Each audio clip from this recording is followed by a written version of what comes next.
serta berdasarkan keputusan rapat konsultasi pengganti rapat BAMUS DPR RI tanggal 9 Juni 2022 dengan surat dari pimpinan DPR RI nomor T-629/01/06/2022 tanggal 9 Juni 2022 perihal penugasan untuk membahas 3 rancangan undang-undang DPR RI berdasarkan surat Presiden Republik Indonesia nomor R/22/Pres/05/2022 tanggal 10 Mei 2022 perihal penunjukan wakil pemerintah untuk membahas 3 rancangan undang-undang usul DPR RI. Berkenaan dengan hal tersebut, pemerintah menugaskan Menteri Dalam Negeri, Menteri Keuangan, Menteri Perencanaan Pembangunan Nasional, Kepala Badas dan Menteri Hukum dan HAM, baik secara sendiri-sendiri maupun bersama-sama, untuk mewakili pemerintah dalam membahas rancangan undang-undang tersebut. Secara ide dan gagasan, pemekaran Provinsi di Papua ini sudah berlangsung cukup lama. Ya, kalau kita lihat dari aspirasi masyarakat di bagian selatan Papua, mereka sudah memperjuangkan pemekaran provinsi di Papua Selatan itu sejak tahun 2002, artinya sudah 20 tahun yang lalu. Dan dari dokumen-dokumen yang kita baca, sebenarnya aspirasi tentang pemekaran ini juga muncul dari beberapa kepala daerah, ya, termasuk Pak Gubernur, Pak Lukas NMB pernah dulu menjadi ketua asosiasi kepala daerah, itu juga pernah menyampaikan aspirasi untuk terjadinya pemekaran Papua. Nah, memang secara embrio konkretnya pembahasan pemekaran Papua ini muncul secara intensif pada pembahasan revisi Undang-Undang tentang OSUS Papua yang lahir kemudian menjadi Undang-Undang Nomor 2 Tahun 2021. Nah, sejak itu kami cukup intensif, ya, Komisi 2 berkomunikasi dengan pemerintah, dalam hal ini Menteri Dalam Negeri, sampailah pada kemudian muncul inisiatif dari Komisi 2 untuk kemudian menyusun draft naskah akademik dan rancangan undang-undang terhadap bukan 3 tapi 5. Karena pendekatan yang memang selama ini dimunculkan adalah pendekatan basicnya adalah pendekatan wilayah adat, di mana tanah Papua itu terdiri dari 7 wilayah adat, yaitu Tabi, Sereri, Lapago, Mapago, Animha, Doberai, dan Mombrai. Ya. Nah, oleh karena itu kami di Komisi 2 langsung menyusun ada 5, ya, selain yang sudah ada Papua Induk dan Papua Barat, yang kemudian nanti kira-kira diperkirakan akan menjadi Provinsi Papua Tengah, Provinsi Papua Pegunungan, Provinsi Papua Selatan, Provinsi Papua Utara, dan Provinsi Papua Barat Daya. Nah, tetapi hasil komunikasi kita dengan pemerintah, kesiapan termasuk dari segi fiskal, maka kemudian disepakati untuk tahap pertama ini kita sepakati untuk 3 provinsi yang dimekarkan. Kita lihat perkembangan 1-2 hari ini, apakah memang dimungkinkan dalam waktu dekat kita akan nambah 1 lagi, Papua Barat Daya, dan kemungkinan tidak juga terlalu lama akan dimekarkan Provinsi Papua Utara. Nah, intinya adalah Bapak Ibu sekalian, kita ingin Provinsi Papua ini semakin cepat dalam proses pembangunan kemajuannya. Oleh karena itu kita berharap dengan terjadinya pemekaran provinsi ini juga sekaligus menjawab terjadinya pemerataan pembangunan di Provinsi Papua. Dan menurut saya ini jalan baru, cara baru kita melakukan semua penyelesaian masalah yang ada di Papua. Ya, mudah-mudahan dengan dana pemekaran ini masalah-masalah atau energi yang selama ini terlalu besar kita tuangkan pada masalah-masalah di Papua ini bisa segera selesai. Kita harapkan yang paling penting adalah tanah Papua tetap menjadi bagian yang tidak terpisahkan dari Negara Kesatuan Republik Indonesia. Kemudian yang kedua, kita menginginkan masyarakat di sana juga masyarakat yang maju sejahtera sama dengan di daerah-daerah yang lain, dan pembangunannya juga begitu cepat.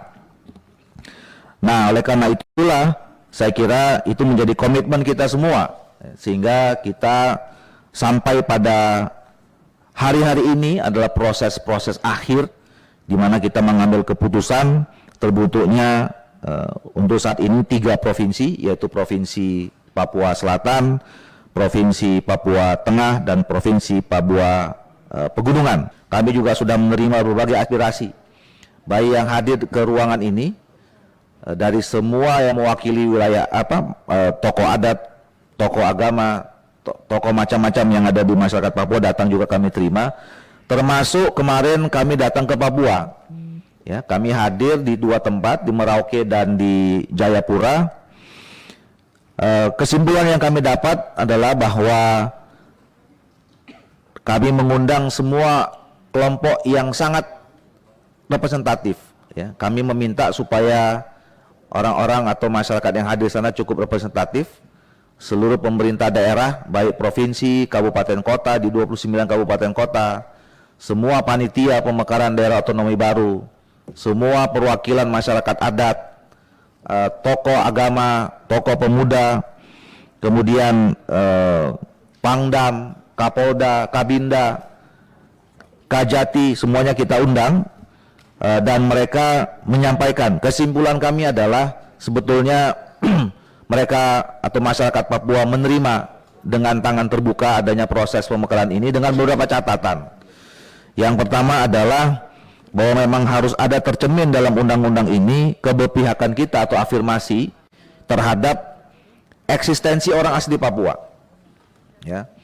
Dan itu di dalam undang-undang ini sudah kita tegaskan bahwa pengisian formasi apapun ya di dalam nanti struktur organisasi pemerintahan baru ataupun yang lama itu harus berisi maksimal 80% orang asli Papua. Dan kita menghindari adanya migrasi besar-besaran ya, begitu ada formasi dari daerah-daerah yang lain terhadap pemerintahan atau struktur organisasi yang ada di Papua. Nah, oleh karena itu tadi pagi kami sengaja juga mengundang, sebelum kita mengambil keputusan tingkat pertama ini, mengundang Menteri Pendayagunaan Aparatur Negara dan Reformasi Birokrasi yang sekarang diisi secara ad interim oleh Menko Polhukam, kemudian Kepala BKN dan Kepala Lembaga Administrasi Negara, khusus untuk membicarakan tentang pengisian formasi aparatur sipil negara terhadap struktur-struktur baru nanti di pemerintahan provinsi baru di Papua. Ini saya kira bentuk komitmen kita semua untuk menjaga eksistensi orang asli Papua, termasuk kultur dan adat istiadatnya. Gitu. Dan sekarang insya Allah ya 3 undang-undang ini sudah menjadi undang-undang yang cukup representatif, undang-undang yang cukup diupayakan mendekati sempurna untuk semua penyelesaian terhadap masalah-masalah yang ada di tanah Papua. Nah, oleh karena itu untuk selanjutnya, untuk mempersingkat waktu ya, kami persilahkan kepada Pak Junimat Gisang untuk menyampaikan laporan ya dari Panja, baik Panja rancangan undang-undang tentang pembentukan Provinsi Papua Selatan, kemudian rancangan undang-undang tentang pembentukan provinsi di Papua Tengah, dan rancangan undang-undang tentang pembentukan provinsi di Provinsi Papua Pegunungan. Kami persilakan.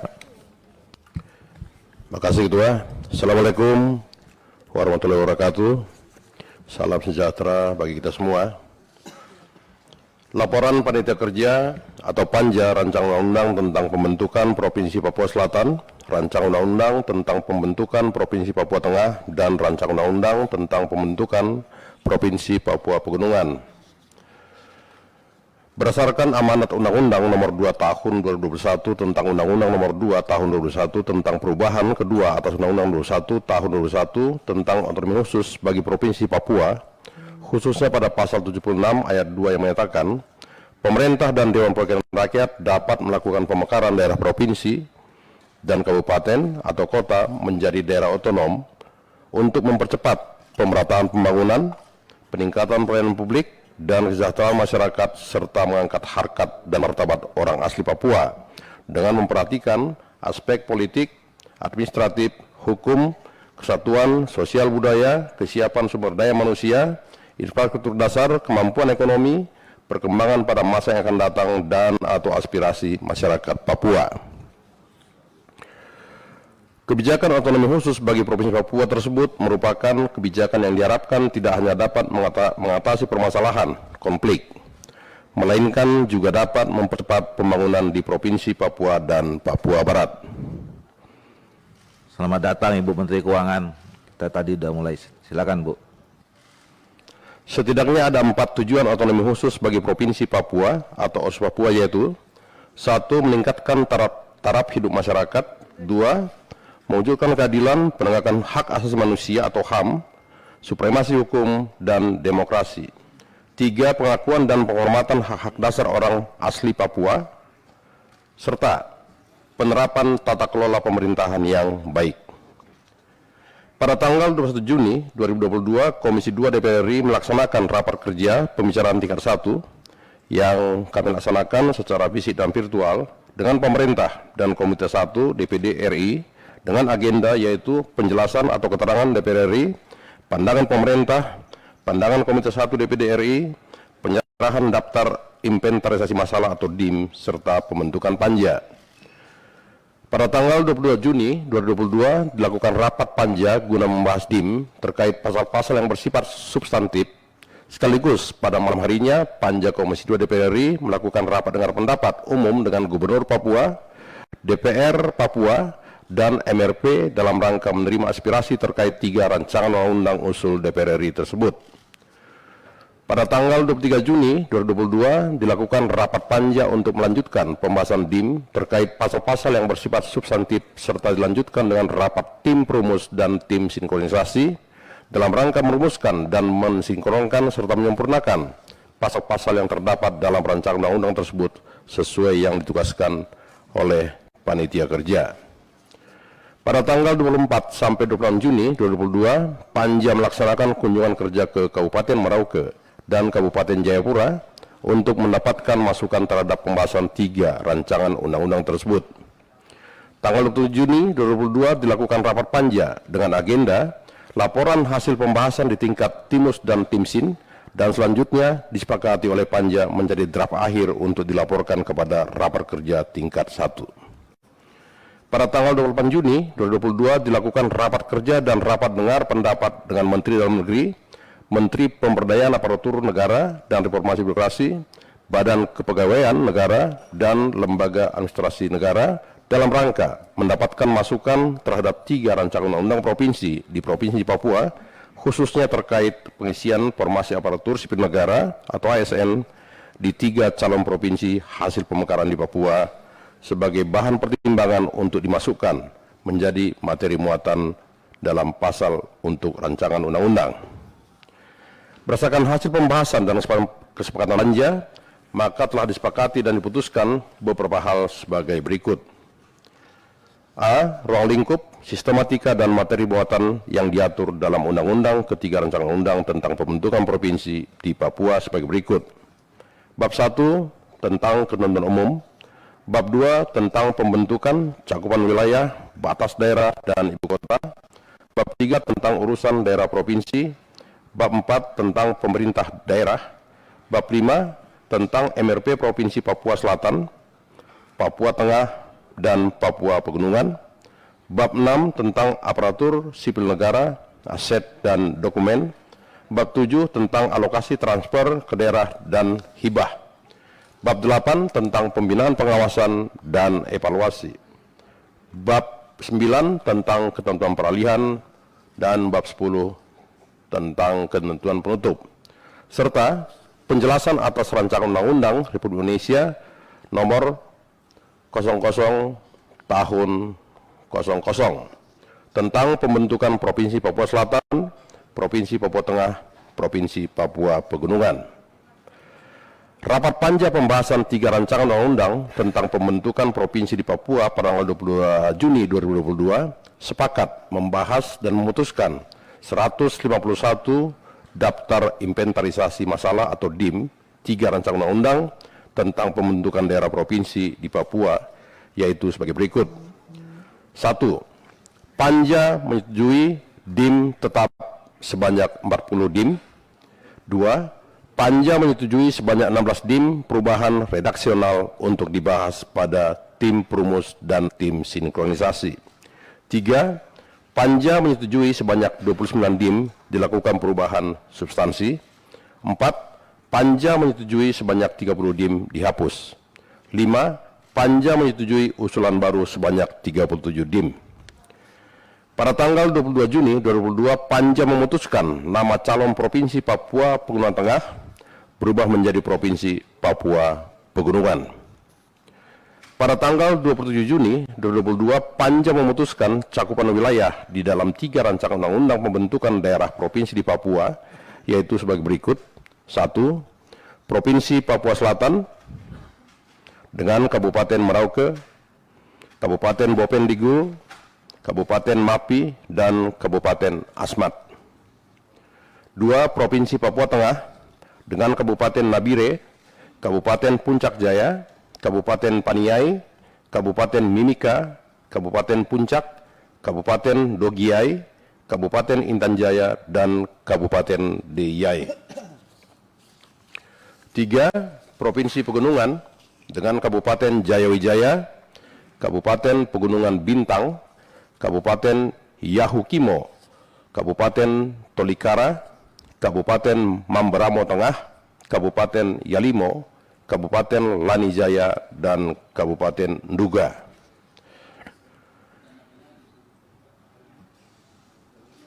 Pada tanggal 27 Juni 2022, Panja memutuskan ibu kota provinsi masing-masing dalam 3 rancangan undang-undang pembentukan daerah provinsi di Papua sebagai berikut. Ibu kota provinsi Papua Selatan berkedudukan di Kabupaten Merauke. Ibu kota provinsi Papua Tengah berkedudukan di Kabupaten Nabire. Ibu kota provinsi Papua Pegunungan berkedudukan di Kabupaten Jayawijaya. Pada tanggal 27 Juni 2022, Panja telah melakukan finalisasi hasil pembahasan terhadap 3 rancangan undang-undang tentang pembentukan provinsi di Papua dan telah menghasilkan 3 draft rancangan undang-undang untuk dilaporkan ke rapat kerja tingkat 1 sebagaimana terlampir dan merupakan bagian yang tidak terpisahkan dari laporan ini. Demikian laporan Panitia Kerja Rancangan Undang tentang pembentukan Provinsi Papua Selatan, Rancangan Undang-Undang tentang pembentukan Provinsi Papua Tengah, dan Rancangan Undang-Undang tentang pembentukan Provinsi Papua Pegunungan. Untuk itu, kepada semua pihak yang telah membantu terselenggaranya kegiatan Panja ini, yang tidak dengan berlelah, kami ucapkan terima kasih. Jakarta, 28 Juni 2022, pimpinan Panja pembahasan pembentukan 3 provinsi di Papua. Terima kasih. Yang pertama, kami persilakan yang mewakili dari fraksi PD Perjuangan. Pendapat akhir mini fraksi PD Perjuangan, Dewan Perwakilan Rakyat Republik Indonesia, dan pengambilan keputusan terhadap RUU tentang pembentukan Provinsi Pegunungan, RUU tentang pembentukan Provinsi Papua Selatan, dan RUU tentang pembentukan Provinsi Papua Tengah, masing-masing untuk disahkan menjadi undang-undang. Disampaikan oleh Komarudin Watubun, anggota bernomor A263. Assalamualaikum warahmatullahi wabarakatuh. Pengambilan keputusan rapat kerja tingkat 1 terhadap RUU tentang pembentukan Provinsi Papua Pegunungan, Provinsi Papua Selatan, dan Provinsi Papua Tengah. Usul DPR RI untuk disahkan menjadi undang-undang.